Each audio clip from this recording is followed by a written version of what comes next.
Hey everyone, it's Miriam with a Y from Miriam's Nature. As promised, over the course of a few videos, I'm going to tell you everything I know about alcohol inks. I've been working with them for about 5 years and love this medium. I'll periodically also do videos of me just painting with them. Those videos will be interspersed with the acrylic paint and resin videos I like to do too. But for those of you that really want the alcohol ink basics, I'm doing this series. This video will cover the rock bottom basics, so I'll hopefully help answer these questions for you. What are alcohol inks? Who makes them and how are they available? What colors are there? Do you buy them individually or in sets? Why are they special? What can they do? And finally, what do I need to get started? Can I use stuff at home or do I need special stuff? Let's tackle these questions.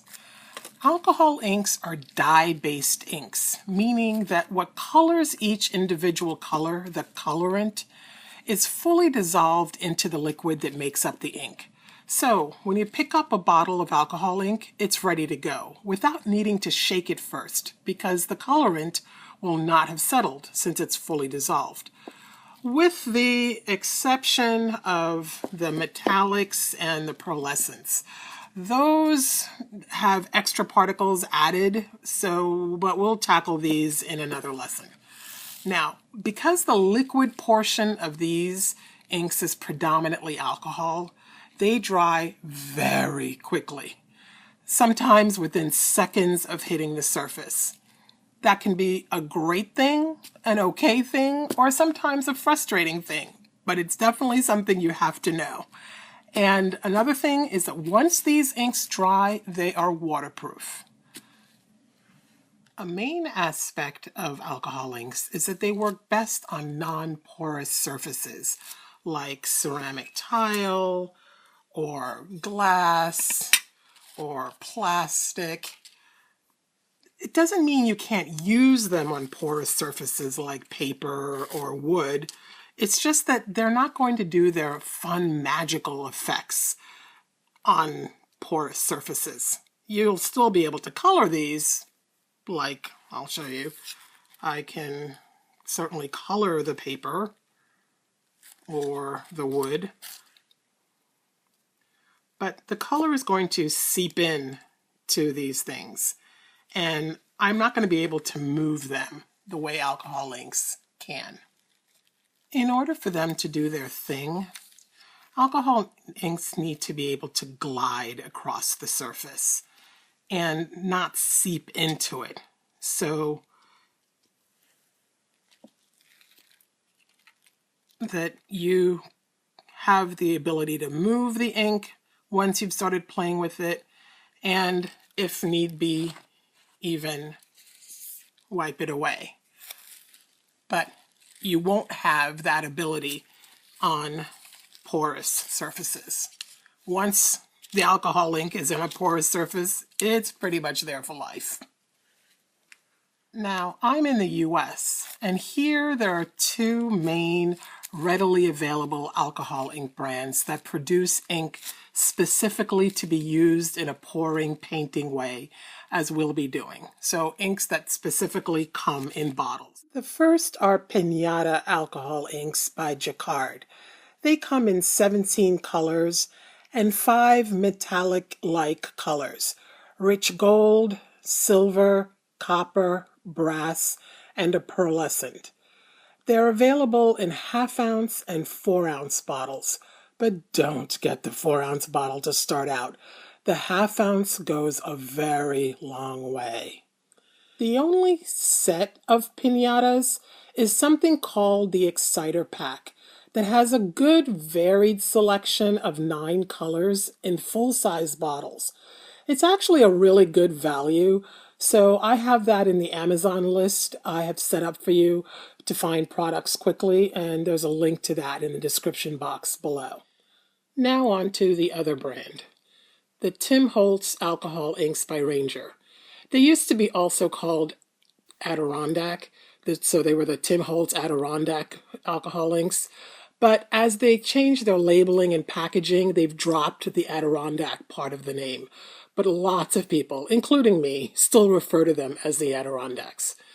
Okay, these are available in 60 colors and 5 what they call mixatives, which are their silver, gold, copper, pearl, and white. You can buy individual colors, usually online, and in most stores they're available in packs of 3. Gold and silver come in a pack, copper and pearl come in a pack, and the white is sold separately. So, those are alcohol inks in a bottle. But did you know that all of these are alcohol inks as well? Because of that, these are great for adding details to alcohol ink paintings. The ink in all of these markers is alcohol ink, and there are many other brands as well. And a lot of these brands sell what are called Reinkers, and they're bottles of ink that you can use to refill the markers when they dry out or run out of ink. And a lot of the Reinkers you can use to paint as well. Here we'll be focusing mainly on the Ranger Adirondacks and occasionally Piñata inks, but alcohol ink brands can be mixed and matched in the same painting. So if you have yellow Piñata ink and red Ranger ink and blue Copic ink, you can use it in the same painting. Use whatever you have. Now, as you saw earlier, Adirondacks come in a wide range of colors. They come in lights, these beautiful pastels, bright jewel tones, lots of rich earth tones. But it's important to know that not every color behaves the same. Let me show you what I mean. Some colors, like cloudy blue, have very little dye and more alcohol, so they move a lot or spread out more, while others, like indigo, have an insane amount of dye and less alcohol, so they spread out less. Removing a low dye ink, pretty easy. I'm going to spread some alcohol and I can wipe it off in pretty much one pass. Removing a high dye ink is much more challenging.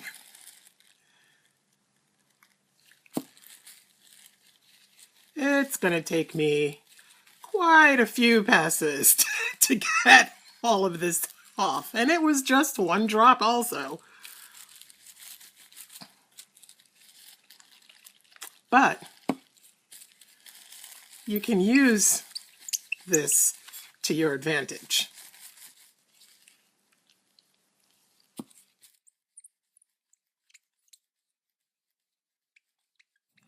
If you're not going to buy a lot of inks, consider getting some that are more intense in color like this one, because you can always make these thinner and lighter with blending solution, which I'll talk about in a little bit, or regular rubbing alcohol like I used here.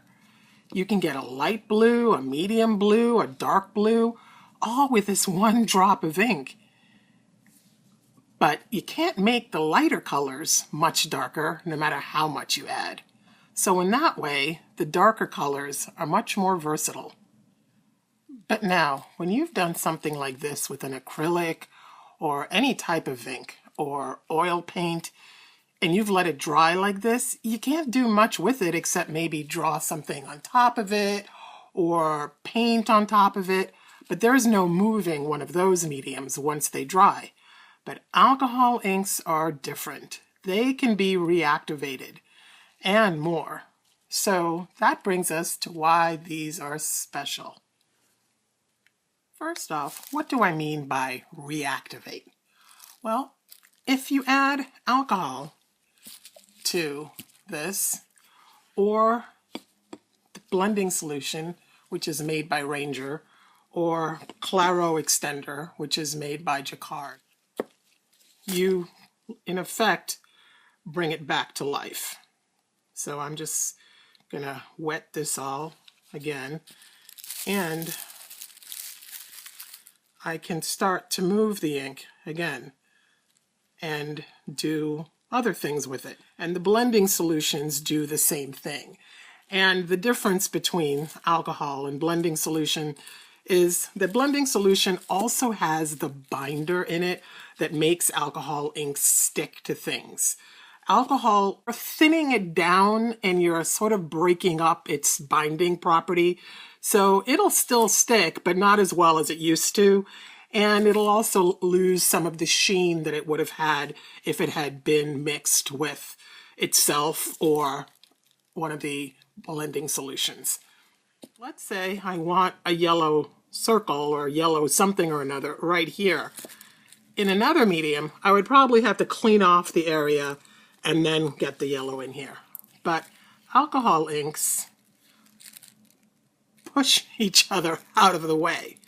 So I'm going to add a drop of yellow. And it is literally pushing the blue out of the way. If I add a new color, it will push the old color out of the way. If I really want yellow again, I can just put it back. Every new color you add will be the dominant color for that moment. It will make room for itself and push anything else out of the way, regardless of where you're putting it. I'm adding a little bit of alcohol there, and I'm adding a little bit of the blending solution here. And those will have the same impact too. So if I add some alcohol, it'll make way for itself. And if I add blending solution, it'll do the same thing. And I can play with that and decide how big of an area I want to create with either product. Now, one of my favorite things about alcohol inks are the little lines that it forms between colors. So when a color bumps up another color, it sort of makes a sort of border line. I like that. It just kind of gives it some kind of extra character. So I've poured some green here, and it's going to make that line against the blue. And the green will push down on the other colors because it wants to be the boss now because it's the new color. So since I've got some little green going here, how about we make this a landscape? Give it some brown. And notice how I didn't even bother cleaning off the colors that were there before, because the new colors will do that for me. But for some reason, if I decide I want to remove the colors myself, I can just do it with alcohol. Just squirting some alcohol on this to let the colors run down.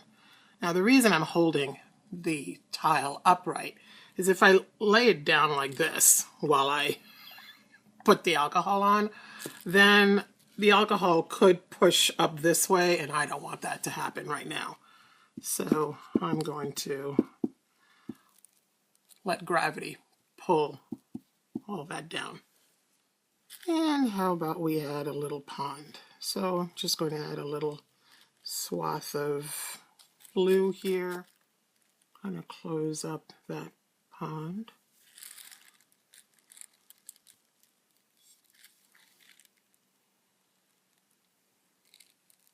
And I'm going to vary the browns a little bit, just for interest. And then every subsequent color adds that line. I love those lines. And I'll top it off with a little bit of greenery in the foreground. And I'm tilting into the tissue so that when the color pools at the bottom, it doesn't make a really dark ridge line, which it would on its own. And how about we add the sun? And let's finish off this little painting with maybe adding a little bit of texture to the water so it's not just a plain Use a darker color. And then use that to sort of add a little interest. So as we learn about how to use these, I'll show you lots of tricks. I'm just doing a really quick, super duper quick thing here, just to give you, like I said, an introduction to the inks. What do you absolutely need to start? Well, obviously some ink. If you're budget conscious, I'd say start out with 3 colors, just to see if it's for you. Ideally, maybe the primaries, red, yellow, and a blue, or magenta, yellow, and a blue, because that way you're able to make pretty much every other color without breaking the bank. As far as I know, Piñata is only sold individually except for that exciter pack that I showed you earlier, which has all the primary colors in that selection of 9.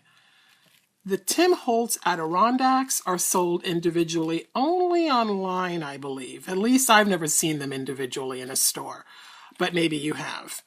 In stores, they come in those packs of 3 that I showed you earlier, and those packs are also available online. The 3 packs come with enchanted names like Wildflowers or Tuscan Garden. And if you're only going to start out with 1 or 2 sets at the beginning, be selective about which set you choose. Like, for example, you wouldn't want to get Wildflowers and Summit View because they're basically the same colors. It's just that Wildflowers is the pastel version of Summit View. You wouldn't want to choose something like Tuscan Garden, which has such a limited color palette, or even Rustic Lodge, unless this is the color palette that you know you want to paint with. And if you're going to be starting out with sets, which is the more economical way of doing it, because you're pretty much getting 3 inks for the individual price of 2, I would start out with either Nature Walk or Dockside Picnic, because these 2 sets have probably the best variety in their 3 colors. Nature Walk is probably the most popular set because of that. But the reality of the situation, you're going to want all the sets. So just start saving now, okay? I'm just letting you know that up front. And to help you with selecting your colors and your sets, I've put links to Ranger's site in the description box below. You're also going to need some alcohol ink friendly surfaces to play on. And ceramic tile and Yupo paper are probably the 2 most commonly used surfaces for alcohol ink. If you're not familiar with Yupo paper, it's pretty much plastic paper made of polypropylene. It doesn't rip, and it's non-porous, and you can use it for lots of mediums, including watercolor, acrylic, India ink. But because it's non-porous, it's great for alcohol ink. Now, if you're just starting out, I probably wouldn't start on Yupo paper because this stuff is not that cheap. So I would recommend starting on ceramic tile. These are dirt cheap. You can get this high for 16 cents a piece, and you can wipe it off and start all over an infinite number of times. It'll always come back down to white. The tiles are available in this 4x4 size. They come in different shapes. You can get them in a 6x6. You can get them in different colors. You know, lots of options when you use the tile. And like I said, they're pretty dirt cheap and easily found. And the last must-have supply to start is alcohol. 90% or higher is ideal. The lower varieties are just watered down versions of alcohol, and they're not going to work as well.